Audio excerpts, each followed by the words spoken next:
Kung magiging gabay espiritual sa araw-araw ang palatuntunang Balitang Biblia. Pakinggan 1:00 hanggang 1:30 ng hapon mula Lunes hanggang Biyernes. Kasama si Brother Jun Layusa.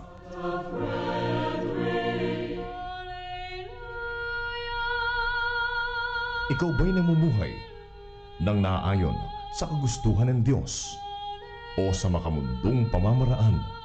Pagod ka na ba sa mga pagsubok ng buhay? Naghahanap ka ba ng kasagutan sa iyong mga katanungan?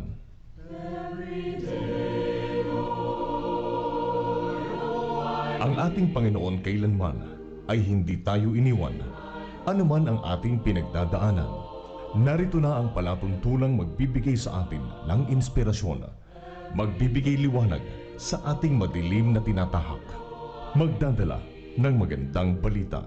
30 minutong makabuluhang usapan at talakayan. 30 minutong punong-puno ng aral ng Diyos na magsisilbing gabay sa ating araw-araw na pamumuhay. Balitang Biblia. Balitang Biblia. Balitang Biblia. Hatid sa inyo ng Church of Christ. Samahan natin si Brother Jun Layusa sa Balitang Biblia.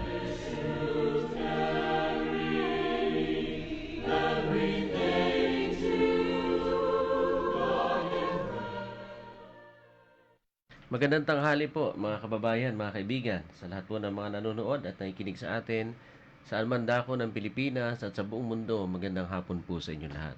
Kayo po ay nakatune in sa Cool Radio 100.5 FM at ito po ang programa ng Church of Christ, ang Balitang Biblia. At ako po inyong lingkod, si Brother Jun Layusa. Kasama ko sa paglilingkod na ito ang ating mga kapatid. Ako po si Brother Sammy Velasco. Ako naman po si Brother Jason Agbuya. Magandang hapon sa inyo mga kapatid. Magandang hapon din po. And Brother Jason, pray po muna tayo bago tayo mag-umpisa. Sige po, samahan niyo po kami sa panalangin. Dakilang Diyos, kataas-taasan at makapangyarihan sa lahat, kami po ay nagpupuri at nagpapasalamat sa inyo, Panginoon.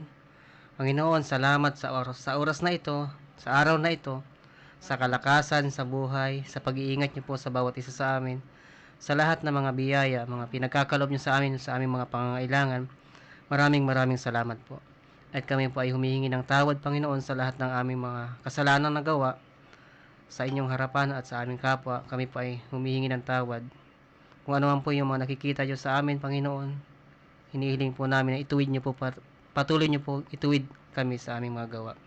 At gayon din sa oras na ito, Panginoon, nananalangin kami na humihingi din ng karunungan upang sa aming pagtuturo, hindi kayo magkulang o humigit sa mga nakasulat sa Biblia.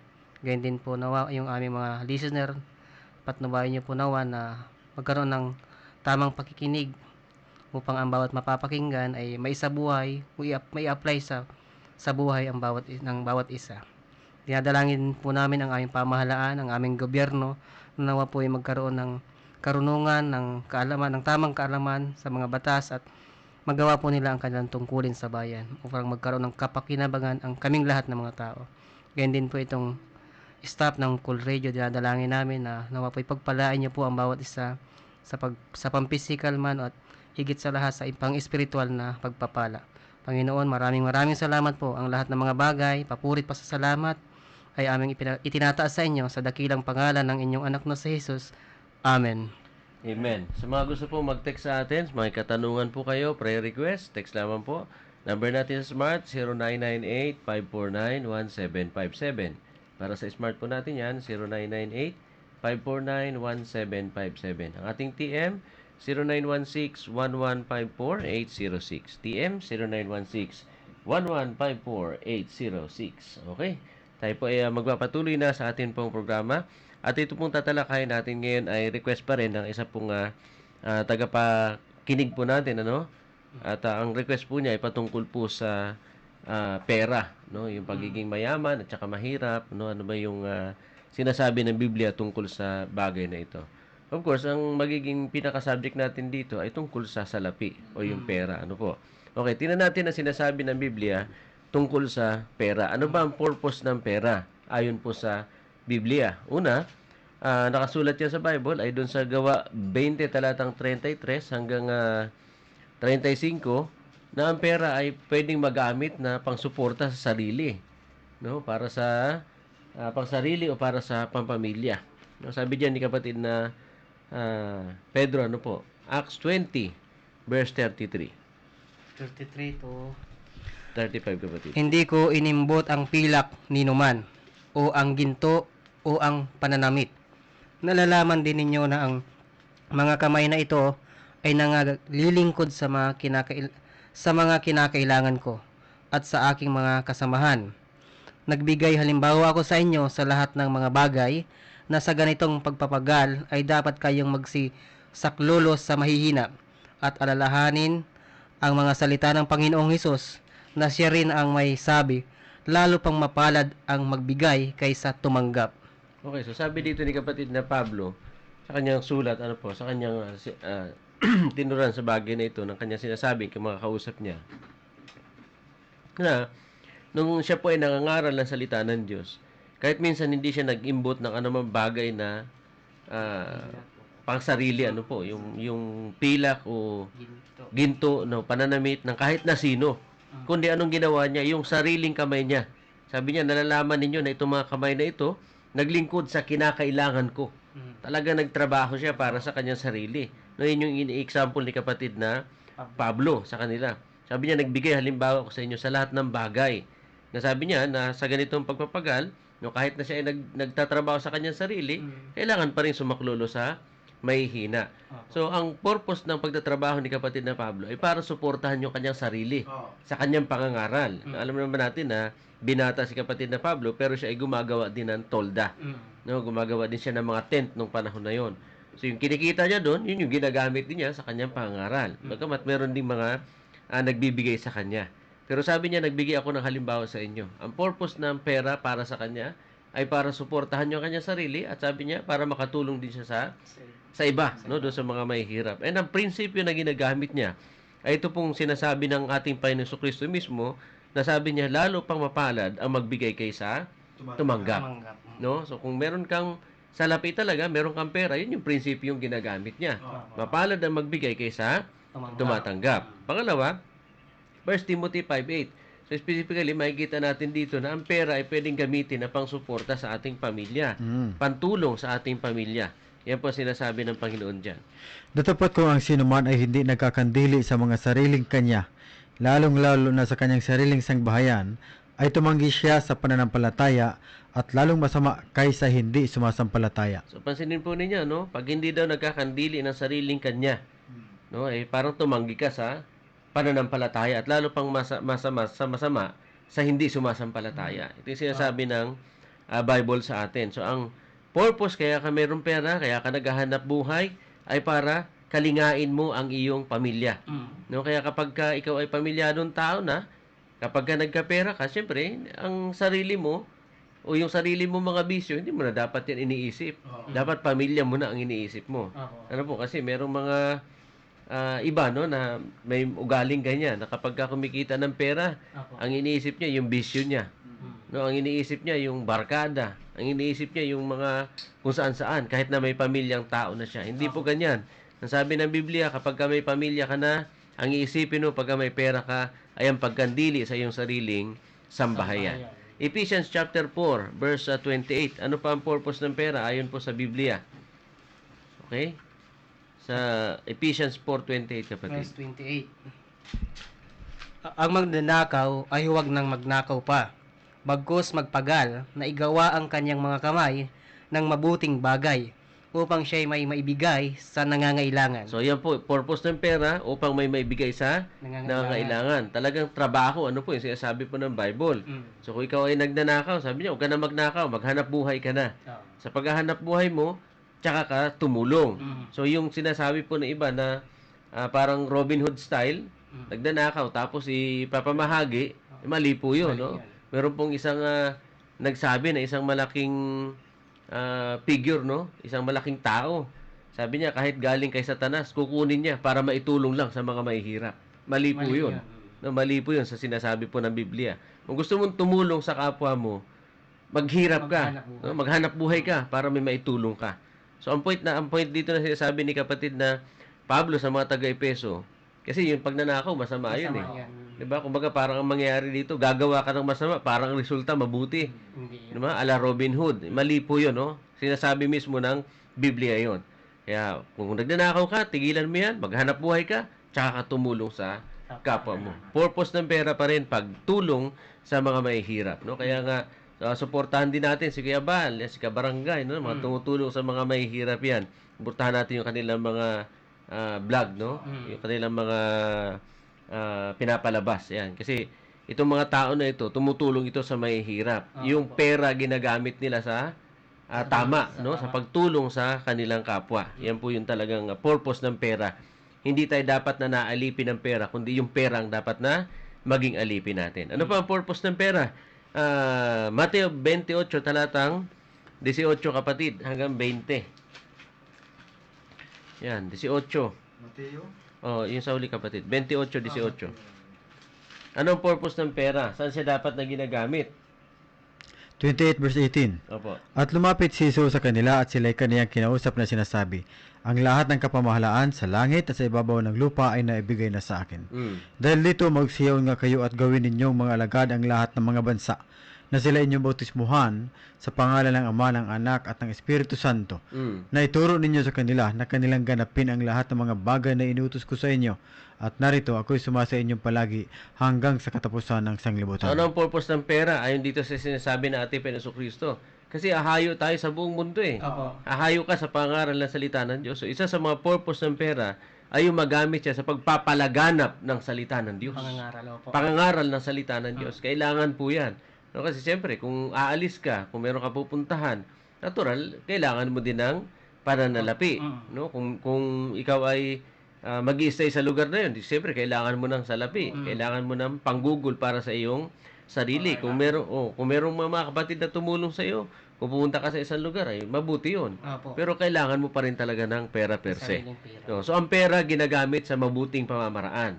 No, kaya hindi natin naiiwasan, no, hindi natin sinasabi na walang ambagan dito sa iglesia kasi kagaya nung nakikipag-argumento sa atin na dapat daw walang kuhaan, walang ambagan, walang koleksyon. No? Kaya lahat daw ng religion mga mukhang pera kasi may mga koleksyon. Sabi niya kahit kayo may koleksyon kayo, mga mukhang pera din kayo. Yun ang kanyang tinuran sa atin. Sabi ko sa Bible kasi meron talagang koleksyon. Opo. May ambagan talaga, pero tamang ambagan. Hindi yung kagaya ng ambagan na ginagawa ng iba sa panahon natin ngayon na talagang walang humpay na ambagan. May araw-araw, may lingguhan, may buwanan, may taunan, at kung ano-anong mga ambagan ang pinagagawa nila. Sa Bible po, isa lang ang ambagan. Tuwing unang araw lamang ng Sanlinggo. Okay? So, kaya, bagamat merong ambagan dito sa iglesia, yun po ay para sa pangangaral ng salita ng Diyos. At hindi lang yun, Pilipos 1, talatang 5. Saan ginagamit ang pera ng iglesia? O yung pera na dapat na meron tayo? 1:5. Filipos 1:5. Opo, kapatid. Dahil sa inyong pakikisama sa pagpapalaganap ng Ebanghelyo mula ng unang araw hanggang ngayon, 6. na ako'y may lubos na pagkakatiwala sa bagay na ito, na ang nagpasimula sa inyo ng mabuting gawa ay lulubusin hanggang sa araw ni Hesukristo. So dito, makikita natin na paano ginagamit ang pera. Pakikisama sa pagpapalaganap ng Ebanghelyo. Opo. Fellowship in the gospel. Kaya nga alam nyo, kapag tumutulong tayo sa mga mangangaral, kasama tayo nagpapalaganap ng Ebanghelyo. Opo. No? So kung yung mangangaral, bibigyan mo siya ng suporta para sa kanyang pangaral, kahit hindi ka umaalis, nakakapangaral ka, kasama siya. Nakikipag-fellowship ka. Kaya alam niyo po mga kapatid, mga kaibigan, yung pong mga nangihingi ng mga abuloy dyan sa mga daan-daan, no, sa mga palengke, sa mga bus, sa mga sasakyan, kapag kayo nagbigay po dyan, may fellowship po kayo dyan. Opo. Diba? O, hindi parang sinusuportahan mo yung mga maling doktrina ng Biblia. No, ang collection po, ambagan, ay ginagana po yan sa loob ng iglesia, hindi po kung saan-saan.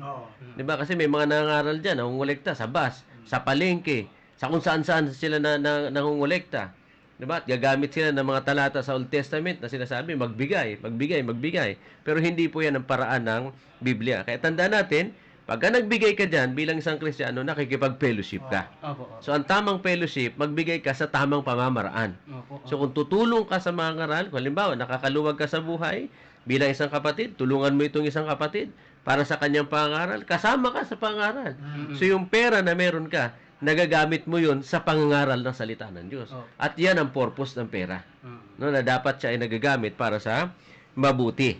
So ano naman yung bad purpose? Tingnan natin sa Awit 92 verse 7. No, kasi merong good purpose, meron ding bad purpose, syempre.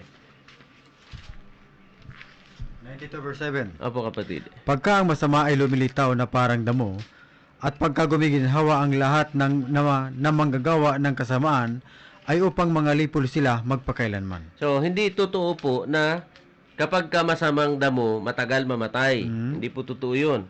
Sa Biblia, ang sabi diyan, kapatid na Sam? Pagka ang masama ay lumilitaw na parang damo, at pagka gumiginhawa ang lahat ng manggagawa ng kasamaan, ay upang mangalipol sila magpakailanman. Magpakailanman. Mangalipol sila magpakailanman. So, dito pinapakita lang na kung meron kang pera, pag mali ang purpose mo, at sasabihin natin, bakit yung mayaman itong tao na to? Masama naman. Tuloy-tuloy sa pagkapahamak yun. Malilipol. Di ba? Sabi diyan, pagkalipol.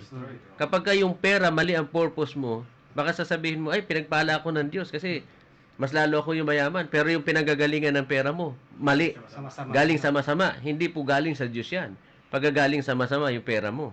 No? Kundi yan ay madadala mo, sabi diyan, mangalipol sila magpakailanman. Kasama kang mapapahamak ng pera mo pag hindi mo nagamit siya ng tama. 'Di ba? Kaya dapat nasa tamang pagpapahalaga po yung paggamit ng pera. Sa pantalata sa 37, chapter 37 ng Awit. Yan, ito maganda itong chapter 37 na to. Kung meron kayong palatandaan sa Bible po ninyo ay tandaan po ninyo ito ha. Chapter 37, 1 and 2. 1 and 2. Huwag kang mabalisa dahil sa mga manggagawa ng kasamaan, ni managhili ka man sa kanila na nagsisigawa ng kalikuan, sapagkat sila'y madaling puputuling gaya ng damo at matutuyong gaya ng sariwang damo. So meron po mga masasama na yumayaman. Ang sabi ng Bible, huwag kang maiinggit sa kanila kung yumayaman sila.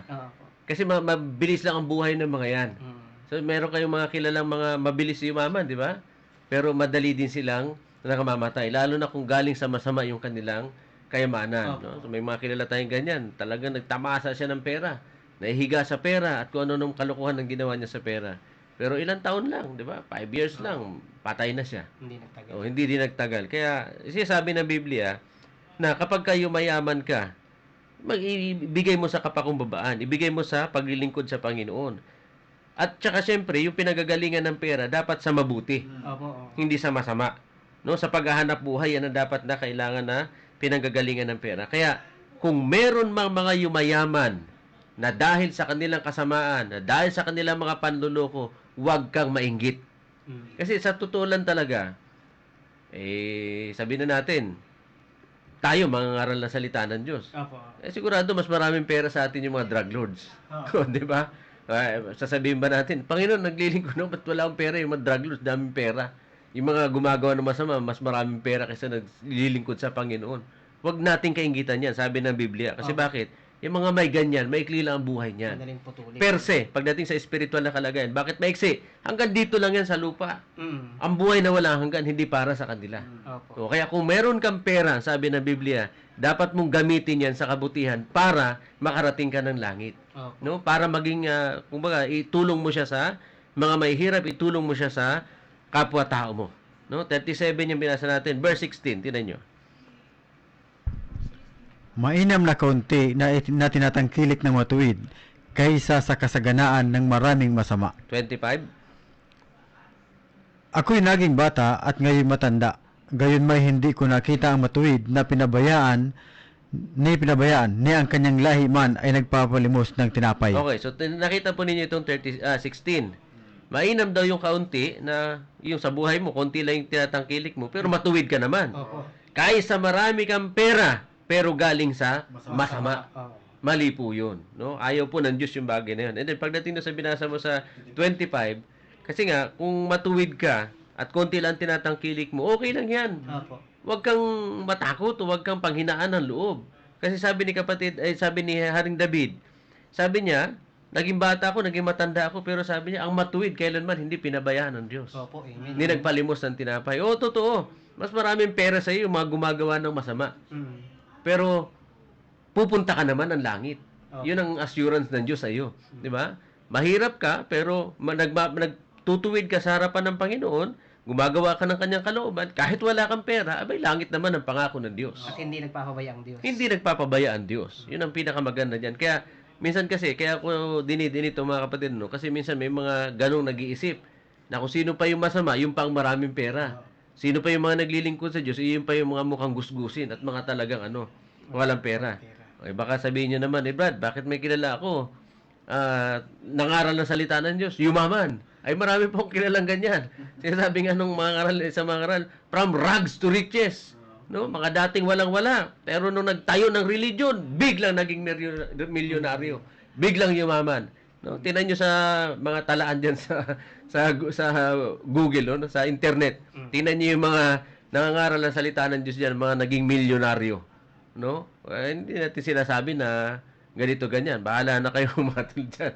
Pero sa Biblia, ang pinakamaganda, no, yung pera ipaglilingkod mo sa Panginoon. At ang pera dapat galing sa mabuti. Sa mabuting paraan. Kung wala kang pera at matuwid ka, matuwa ka. Kasi talagang pupunta ka ng langit kung ganyan ang iyong kaisipan. Bakit? Kasi ang pera, sabi ng Biblia, 1 Timothy chapter 6 verse 10. No? Ang pera dapat maging alipin natin yan. Kasi unang-una, pagka ikaw ay nadali ng pera, ito ang sabi ng Bible. 6 verse 10, kapatid. 6 verse 10. Mm. Sapagkat ang pag-ibig sa salapi ay ugat ng lahat ng uri ng kasamaan, na sa pagnanasa ng iba ay nangasinsay sa pananampalataya at tinuhog ang kanilang sarili ng maraming mga kalumbayan. So, hindi sinasabi po ng Biblia, per se, na ang pera ay masama. Na pag nagkapera ka, masama yan. Hindi po. Ang sabi ng Bible, yung pag-ibig sa pera. Opo. Pag-ibig sa salapi ay ugat ng lahat ng uri ng kasamaan. Kasi bakit? Nakita po ba ninyo? Diba? Alam naman natin yan eh. Litaw na litaw sa buong mundo. Na dahil sa pera may pumapatay. Dahil sa pera may gumagawa ng masama. Dahil sa pera may nagnanakaw. Dahil sa pera, kung ano-anong mga ginagawa niya sa kanyang kapwa dahil lamang sa pera. So, ang pera ay ugat ng lahat ng uri ng kasamaan. Kaya kung tayo ay malilink o mahuhulog ka ng maigi sa pera, pwede kang dalhin yan. Sasabi dyan, maraming mga kalumbayan. Pwede mong matutuhog ka, no? Tinutuhog mo mismo ang iyong sarili ng maraming kalumbayan. Kaya sabi niya doon sa 11, tao ng Diyos, sabi niya, tumakas ka sa mga bagay na yan, ang sundin mo yung pananampalataya, yung kabanalan, yung pag-ibig, pagtitiis at kamuan. Yan ang sinasabi sa atin ng Bible. So, hindi masama ang pera, ha? Ang masama, yung ibigin mo na ang pera. Opo. No? Kasi yan sabi diyan, ugat ng lahat ng uri ng kasamaan. Opo. Kaya yung sinasabi ni Haring David sa Lumang Tipan, mas mabuti pang mahirap ka, basta matuwid ka. Kesa naman marami kang pera, papunta ka naman sa pagkapahamak. No? Kahit sinong tanungin mo eh. 'Di ba? Yayaman ka, lahat na ng gusto mo, mapasayo na. Buong mundo, pag-aari mo na. Pero pag namatay ka, punta ka impyerno. Payag ka? Ay, yung matinong may pag-iisip, hindi papayag ng ganun yun. Opo. Diba? Kahit na mahirap ka lang, basta pag namatay ka, kasama mo ang Diyos. Sabi, the best po yun. Mas mayaman Diba? ka sa Mas mayaman ka sa lahat ng bagay. Kung nasa katinuan ng pag-iisip, ha? Ngayon, yun yung sinasabi natin. Pag tinanong ka ng straight at tinanong ka ng ganun, ang sagot mo talaga, hindi. Opo. No? Na anong kapalit ba ng kaluluwa mo, kapalit ba ng buhay mo ay papuntang impyerno o papuntang langit kahit na mahirap ka? Ay laging sasabihin ng matino, kahit mahirap basta pumunta ng langit. 'Di ba? Pero nadali ako diyan minsan. 'Di ba? Tinanong ko yung ay talagang gusto niya, yumaman siya, no? Sabi niya kahit matikman ko lang kahit saglit lang ba, no? Diyos o kayamanan muna, basta matikman ko lang yumaman. Talagang gigil na gigil siyang yumaman. Gigil na gigil siyang magkaroon ng maraming pera. Okay, pag ganyan ang kaisipan ng tao, talagang papunta sa pagkapahamak po yan. Kaya pinakamaganda, maging simple tayo. Sabi ng Biblia, ang pera ay ugat ng lahat ng uri ng kasamaan. Ano ang dapat natin gawin? Tingnan natin yung payo ni Jesus Christ. Matthew chapter 6. Di ba? Mateo 6. Talatang 19, kapatid. 6:19. 6:19. Huwag kayong mangagtipo ng mga kayamanan sa lupa, Hanggang 21, kapatid. na dito'y sumisira ang tanga at ang kalawang, at dito'y nanguhukay at nagsisipagnakaw ang mga magnanakaw. Kundi mangagtipon kayo ng mga kayamanan sa langit, na do'y hindi sumisira kahit ang tanga, kahit ang kalawang at do'y hindi nanguhukay at hindi nagsisipagnakaw ang mga magnanakaw. So ano sabi mismo? Payo ng ating Panginoon Kristo na siya ay nabubuhay pa dito sa lupa. Noon na siya ay nandito pa sa lupa. Ano sabi ng ating Panginoon Kristo? Magtipon ka ng kayamanan saan? Sa langit. Sa langit, hindi dito sa lupa. Kasi kung dito ka sa lupa nagtitipon ng kayamanan, may mga magnanakaw dito. Kinakalawang. Kinakalawang yung mga iniipon mo na yan. Yung mga ini-invest mo na yan, nangangawala lahat yan. Nangangalugi yan, natutunaw lahat yan. Pero pagka meron kang kayamanan sa langit at doon ka nag-iipon ng kayamanan sa langit, walang makapagnanakaw po noon. Diba? So ano yung mga kayamanan sa langit eh? Yan yung mga mabubuting gawa na ginagawa natin. Opo. Mga sakripisyo na ginagawa natin sa Panginoon. Ipon natin yan doon sa langit. Diba? Hindi natin nakikita yan kasi spiritual na bagay. Pero kung sa physical na bagay, makikita mo yung mga bagay na nasa pang-physical, mga nangangawala po lahat yan. Diba? Kaya sabi ng Panginoon, saan ka dapat mag-ipon ng kayamanan sa? langit. Sa langit ka dapat mag-ipon ng kayamanan. No? Kasi bakit? Sabi po ng Bible, balikan nga natin kapatid yung 1 Timothy, na nakatalon ka agad tayo dito sa Mateo eh. May magandang sinabi dito si kapatid na Pablo sa 1 Timothy. Yung pa rin sa chapter 6 kapatid. Umpisahan mo kapatid dito sa 5 kapatid hanggang 7. Hanggang 8. Pagtataltalan ng mga taong masasama ang pag-iisip at salat sa katotohanan na nagsisipag-akala na ang kabanalan ay paraan ng pakinabang. Datapwat ang kabanalan na may kasiyahan ay malaking kapakinabangan. Sapagkat wala tayong dinalang anuman sa sanglibutan at wala rin naman tayong mailalabas na anuman. Ngunit kung tayo may pagkain at pananamit, ay masisiyahan na tayo doon. So sabi mismo ni kapatid na Pablo sa mga kapatid, o kay kapatid na Timoteo, sabi niya, ay pagsisihan ng mga taong yan yung masasama ang pag-iisip, no? Salat sa katotohanan. Kasi ang akala nila yung kabanalan ay paraan ng pakinabang. Sabi natin kanina, no, na marami na po ang yumaman talaga dahil sa pagrelihiyon. Kasi akala nila yung kabanalan yan yung paraan ng pakinabang. Pero sabi niya, yung kabanalan na may kasiyahan, ito yung mas malaking kapakinabangan. Opo, oo. No, kapag ikaw ay nasa kabanalan, dapat magkaroon ka ng kasiyahan. Bakit? Nang pumunta ka dito sa mundong ito, wala kang dala. Wala. Kaya aalis ka rin sa mundong ito, wala ka ring dala. Yan po ang katotohanan ng buhay na ito. Kaya kung paluloko tayo sa mga kaisipan na kapag kaya ka nag-iipon ng kayamanan, o kaya ka nagpapayaman, ay parang ang attitude mo ay madadala mo sa kabila ay mali po yan. No? So, hindi natin sinasabi na against tayo sa pagyaman. No, against ka sa kayamanan, hindi po. Kung talaga nagninegosyo ka at yayaman ka, bakit mo pipigilan? No, yumayaman ka bakit mo pipigilan yan? Sige lang. Pero, ang attitude dapat ng isang taong nagninegosyo ng ganyan, hindi niya kayang dalhin yung kanyang kayamanan sa langit. Pagka ganyan ang attitude natin na iniisip natin na gano'n, hindi mo madadala yung kayamanan sa langit, magagamit mo ng tama yung mga kayamanan na meron ka. Opo. Magagamit mo yung pera ng tama na meron ka. Kasi yun sinasabi ng Bible. Wala tayong dinalang anuman sa libutan, pag alis natin, wala din tayong madadala. Ang mga Egyptian, hindi po ganyan. No? Ang mga Egyptian, may ugali sila na kapag namatay yung mayaman, yung mga kayamanan niya, isinasama lahat dun sa libingan niya. At kahit yung mga katulong niya, isinasama doon. No? Kasi naniniwala sila sa kabilang buhay, yun pa din yung mga katulong nila. Kaya halimbawa, Egyptian ako, nang mamatay ako, katulong kita. Kahit buhay ka, sasama ka dun sa libingan. No? Yan yung mga ugali nila nung unang panahon. Hindi ko lang alam kung sa panahon ngayon, ganun pa rin sila. Pero yan yung mga ancient times. No? Na yun ang kaisipan nila. Kasi akala nila, yung mga nandito sa lupa, pag alis nila, kasama pa rin nila pag alis nila, papunta doon sa kung saan man sila patutungo. Pero sabi ng Bible, pumunta ka dito sa lupa na walang dala, pag alis mo, wala ka ring dala. So, okay lang maghanap buhay ka, okay lang magnegosyo ka, okay lang na magkaroon ka ng pera, pero dapat ang attitude mo, hindi mo madadala yan, kaya dito mo lang yan gagamitin. So, yun ang tamang attitude pagdating sa pera. Okay? So, abangan po ninyo bukas, dugtungan natin itong pag-aaral natin ito, patungkol po sa pera. Maganda po yan at exciting. Kung meron kayong mga katanungan, sige po, text lamang po kayo sa ating number sa Smart sa 0998-549-1757. TM 0916-1154-806. Bati na po mga kapatid. Magandang hapon po kay Ate Pili Manandig at kay Lola Liling. Sa inyo pong lahat dyan na nakikinig, magandang hapon. At sa lahat po ng dyan, Isguera family po, magandang hapon kay na Brad Raul at Brad Nestor, kay Sister Rosita, at kay Ate Lourdes at kay Rayani. Magandang hapon po sa lahat po ng ating mga tagapakinig dito sa Call Radio at ating mga viewers Facebook Live. Magandang hapon po sa inyong lahat at God bless you po. Ang dami niya, Bad Sam. Sige po, batiin po natin mga ano. Batiin ko po una ang aking kapatid na nandyan sa Japan. Ano po? Lolita Morita is watching. Magandang hapon sa iyo. Saka si Eunice Pinongkos. Si Ma'am Jasre Layusa. Nanonood siya ngayon. At saka si Angel May de la Cruz. Nancy Rahel Escardel.